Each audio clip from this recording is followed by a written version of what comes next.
The case of Dr. Aafia Siddiqui remains a mystery. The US-educated PhD graduate went missing along with her 3 children 5 years ago while on her way to catch a domestic flight in her native Pakistan.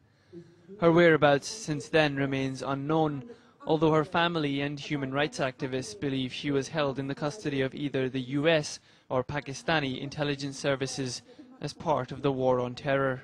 We want to know what happened to Aafia Siddiqui from 31st of March 2003 until 17th of July 2008. The US has always denied that it held any female prisoners in its main Afghan holding facility in Bagram Air Base.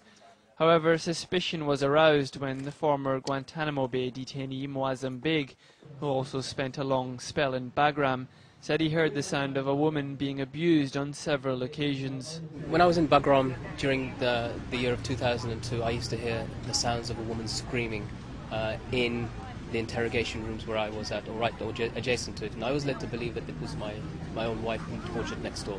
The screams were intermittent, they were very sharp, they were high-pitched, they were evidently of a woman.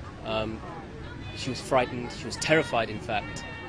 A major turning point of the case came after the Pakistani political opposition leader Imran Khan and a group of human rights activists from the UK held a press conference outlining Dr. Siddiqui's story and their suspicions.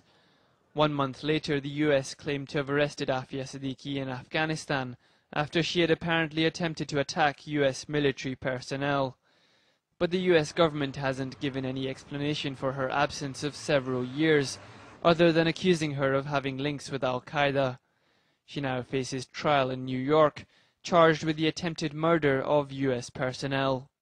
Well, at the moment, sadly, she's very ill. She's very ill to communicate with anybody, really. She's had difficulty communicating with her lawyers due to the harsh, humiliating restrictions imposed by the jail authorities. And also, she's just not well enough. And she really, at this moment, she needs to be treated. Once she's recovered, then she can deal with the legal process. Further confusing matters, following inquiries, the US government has now backtracked on its previous statement that it had never held any female detainees at Bagram Air Base. It's now admitted to holding 1 female prisoner, but maintains it never held Dr. Aafia Siddiqui. Nonetheless, the U-turn has raised more questions and doubts over the US government's account of Dr. Siddiqui's arrest, and has given some credence to her claims of being held in Bagram for several years. Furthermore, her case has come to symbolize the plight of hundreds of Pakistani citizens who've gone missing over the years and are alleged to have been kidnapped by Pakistani and US intelligence agencies. It is not only the case of Aafia Siddiqui, it is the case of more than 500 missing persons.